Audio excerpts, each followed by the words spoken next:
Welcome back to The Mindful Hunter. I'm your host, as always, Jay Nichol.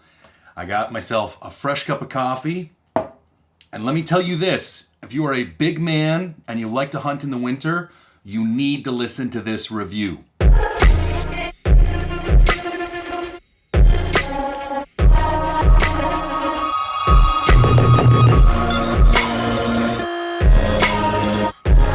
So today, we are going to look at the MSR Lightning Ascent and the Atlas Montane snowshoes. I have extensive field experience with both pairs of snowshoes and years of experience with other varieties of snowshoes.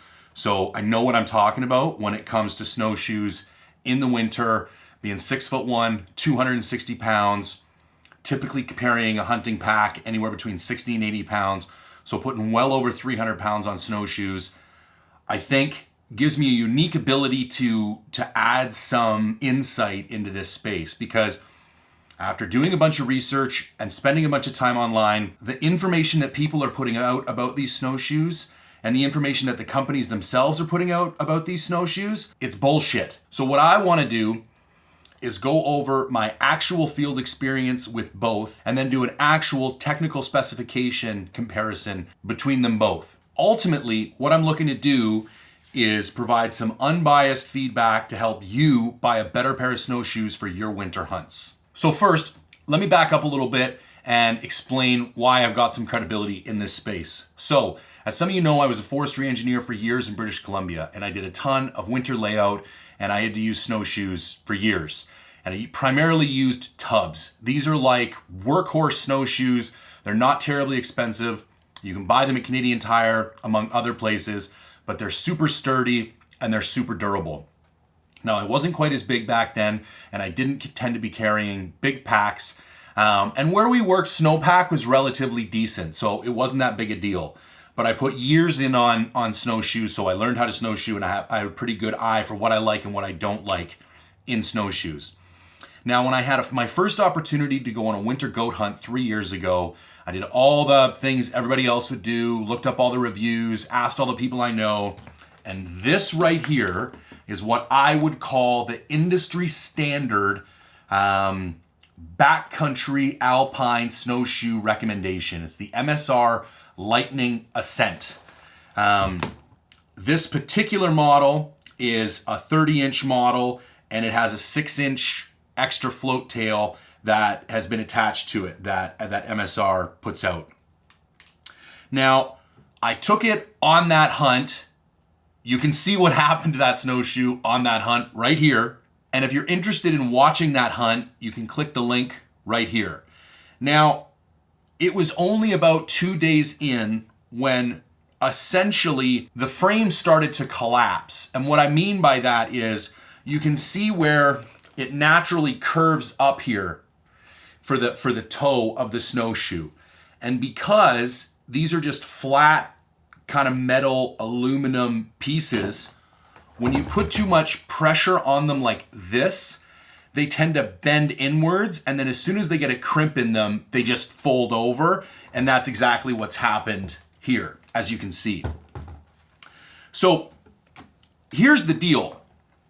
I do believe that under absolutely ideal conditions, if you were just walking across open country, relatively flat terrain, you were never suspending the snowshoe across two objects with all the weight in the middle without some kind of support, which is what happens constantly when you actually go snowshoeing in the mountains off trail. You are crossing windfall, so you'll have your snowshoe kind of positioned on two dead logs, and your foot is actually in the middle. You're going to cross creeks, and you're going to have your snowshoe spread out across kind of two cobblestones, and your foot's going to be in the middle. Like, it happens all the time. There's nothing you can do about it.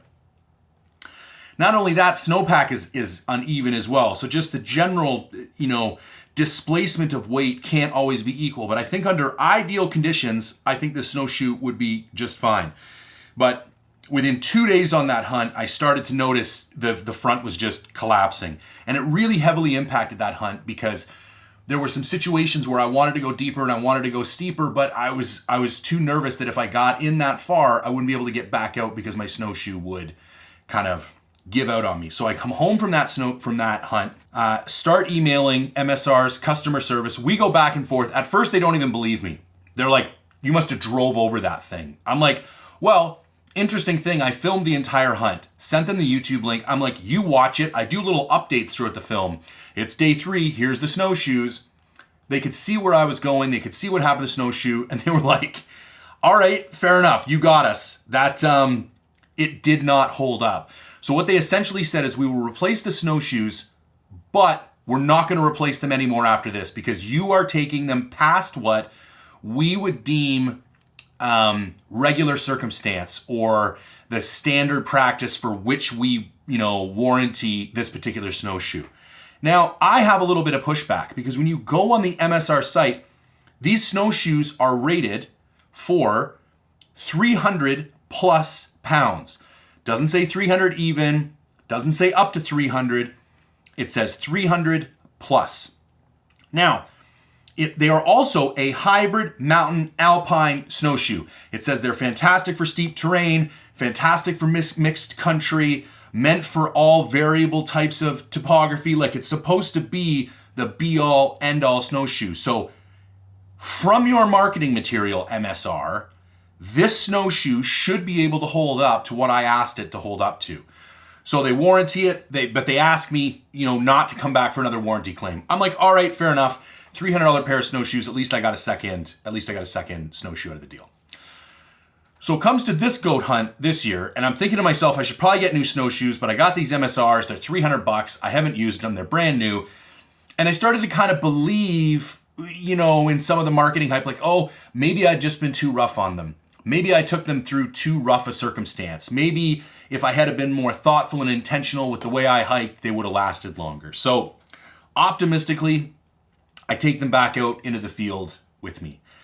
Literally by the end of the first day of snowshoeing, this snowshoe has less than 4 hours of snowshoeing on it, okay?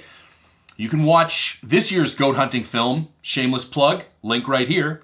And on the first day where I really got into the country, because I was doing a little bit of driving and glassing before that, I hiked up one trail for about 2-3 hours.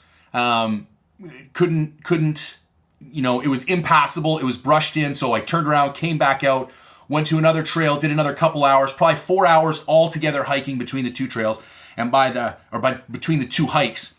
And by the end of that second hike, this is what you're looking at right here. That's it.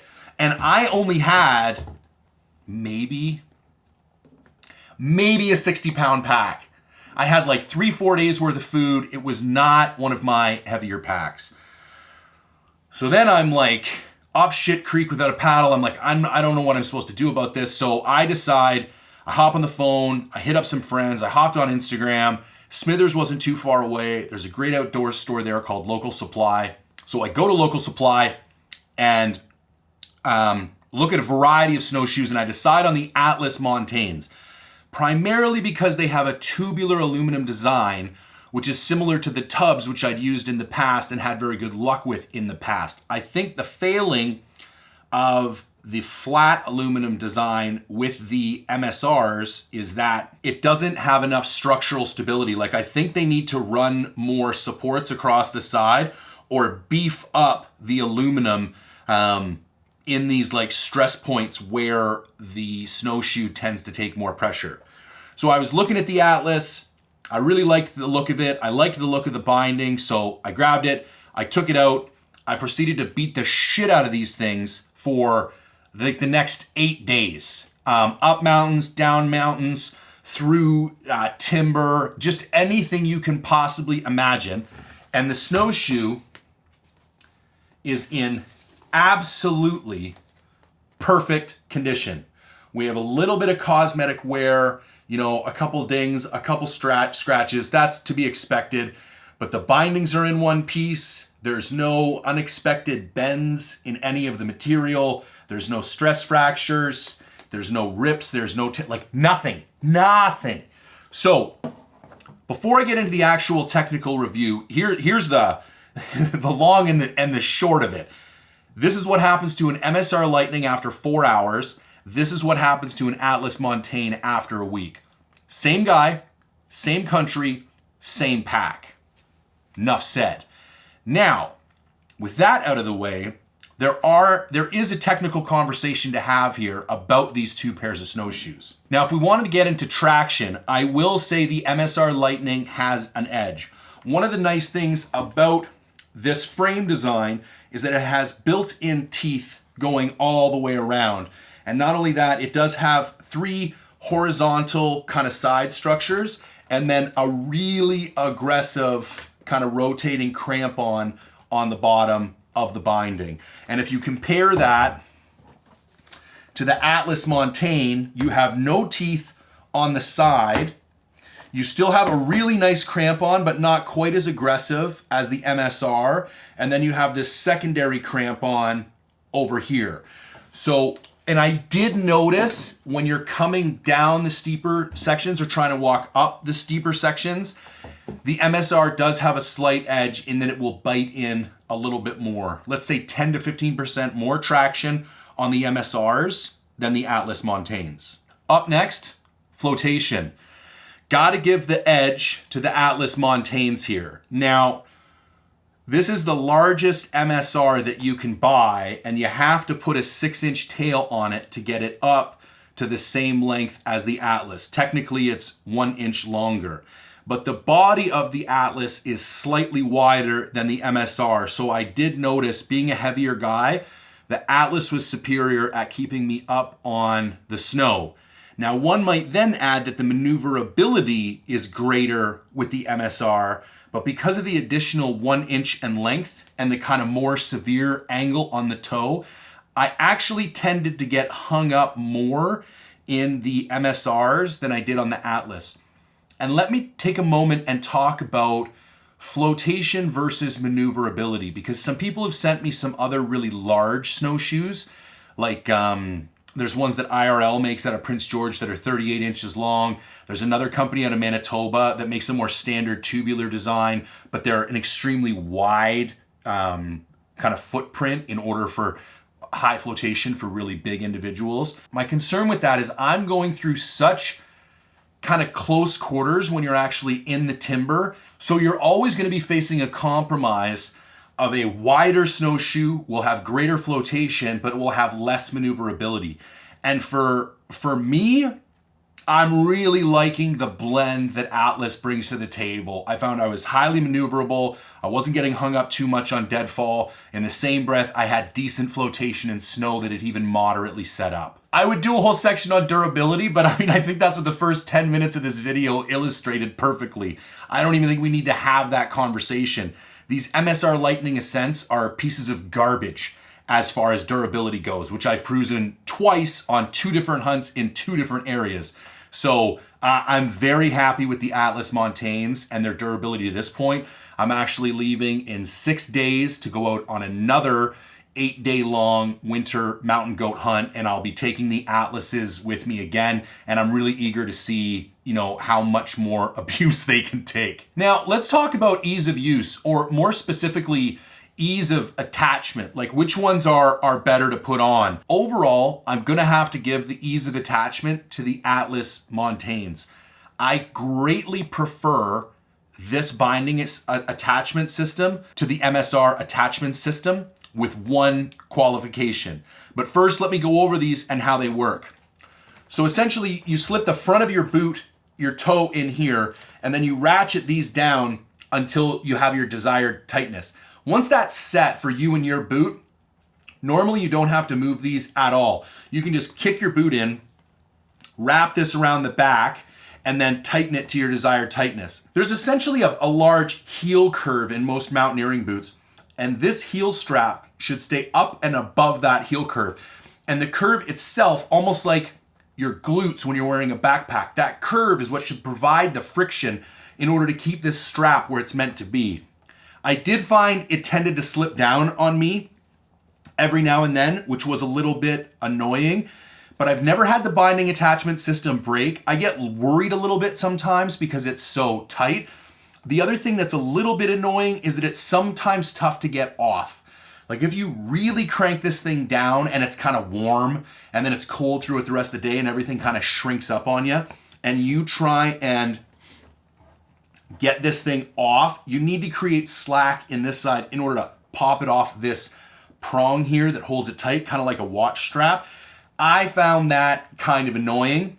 But listen, those are all very minor things. Overall, I think the MSR binding attachment system is more than satisfactory. And if it weren't for all the other flaws, it certainly wouldn't hold me back from owning an MSR snowshoe.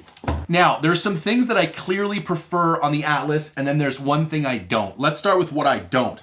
I have large boots. I wear a 48 La Sportiva Nichol GTX, which is equivalent to a 14 in US sizing. And so the toe depth is quite large. When I try and put my toe in these snowshoes, I can never get it as far into the toe pocket as it should go. If my shoes were a half an inch less thick, this would slide right in and it would be beautiful, but they're not. So I kind of got to I kind of have to wiggle it around and find this perfect spot, because if I don't align it quite correctly and it pops out of the side here, after walking for about 20 minutes or half an hour, my boot will slowly twist in the binding. And that's the one thing that bugs me about these bindings. I really wish they just gave you some more slack here, because they already have this strap which tightens this over to this side.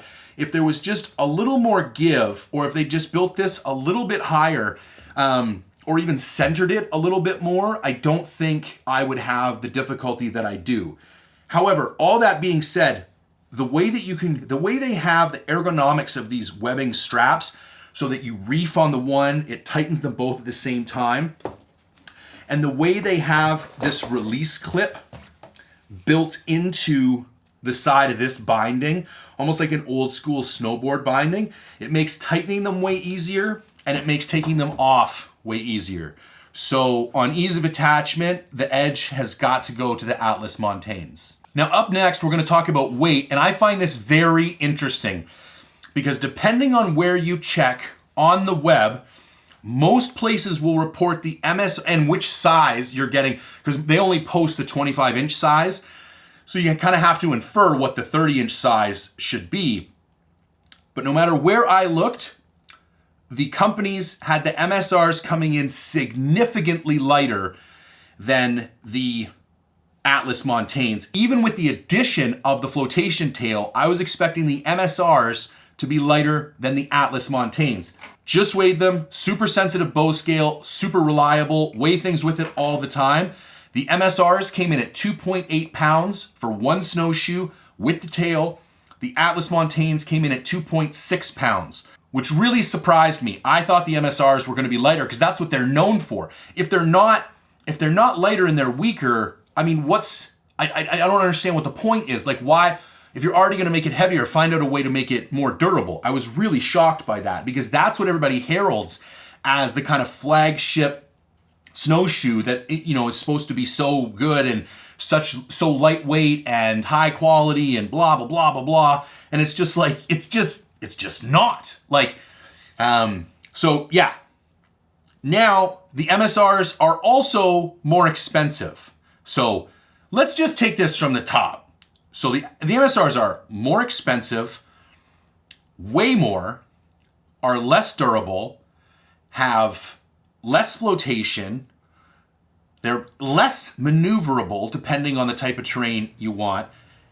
All of that, and they have slightly better traction. So that's what you're getting for the more expensive snowshoe. Whereas with the Atlas Montane, you're getting a lighter, more durable, easier to attach, more maneuverable snowshoe with slightly less traction in steep terrain. So if you're a big guy and you're at all concerned about weight and durability of snowshoes in the winter, like, it's not even a conversation. It's the Atlas Montanes all day. Now there's one last element that I want to look at, and I'm going to start adding this to the rest of my reviews, and it's called sentiment. So if you haven't followed me before, I recently started a community called Mindful Reviews. It's a membership-based community. You pay a fee to belong to it. You get access to raffles when I sell gear. There's free prizes once a month. There's a big community with lots of chat in the forums, lots of really experienced hunters, lots of really experienced gear nerds. And part of the reason that I started that review community is that I found the quality of the reviews available on the rest of the internet for really high quality backcountry gear to be less than satisfactory. Either they come from major influencers who are paid to give you their opinion, or they come from websites which are sponsored by advertising from the brands that they most likely sell on those websites. Or, they come from some aggregated star-based system with hundreds or thousands of supposedly real persons, real individuals entering those reviews. But it's like the Amazon ratings have lost all credibility because people have discovered that those are now essentially just driven by bots. So I wanted to get around that. And my philosophy or my strategy about how to get around that was to start this community, personally use the gear, reject all sponsorships from any and all brands, and put the consumer before the brand. So let me show you what I mean. So Backcountry.com, based on 278 reviews, gave the MSR Lightning Ascents 4.9 out of 5. They gave the Atlas Montanes 4.4 out of 5, based on only 7 reviews. Now REI.com gives the Lightning Ascents 4.7 out of 5 on 216 reviews, and the same website REI gives the Atlas Montanes 4.6 out of 5 on 18 reviews. Amazon.com equals out, but there's way more reviews for the MSR Lightning Ascents.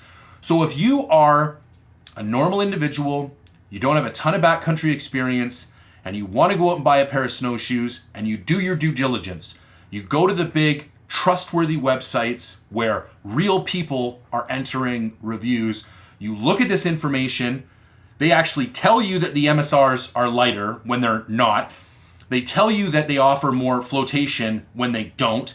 And they give you a higher overall ranking for a snowshoe, which is clearly inferior in almost every single way except for traction. So the closing note for this review is that really investigate where you're getting your research and your data from. Find people that I don't care if it's not me, find people that you can follow that are actually using this gear, that aren't financially incentivized by the brands that make the gear, and get the information directly from them. So that's all I got. I was really looking forward to doing this review. I'm doing a spotting scope review right now with 6 spotters, 85 millimeters, and it is a nightmare to try and come to some type of firm conclusion that I can give to you guys that, listen, if this is what you want to spend, this is what you want to buy. Or if you're going to spend more, this is what you want to buy. Because all these scopes are so close in quality that it takes forever and testing to really start to draw conclusions that I can stand behind. And that's normally what happens in my reviews, because I like to review really expensive gear. I think that's where I can offer more value as a reviewer to the community, the people who need to go buy shit. This was like insanity. This was like in some ways the easiest review I've ever done, because the outcome was so crystal clear and I had such like beautiful visual evidence of the actual outcome. So there you have it. MSR Lightning Ascents versus Atlas Montanes. I got a ton more reviews in the works. I've been in the field just an unbelievable amount of days this year. I'm sitting on a bunch of gear that I've tested and I've yet to review, so I'm trying to bang these out one a week. If you need anything from me, jay@mindfulhunter.com, Instagram, mindful_hunter, or leave a comment in the comments section below. I will 100% get back to you.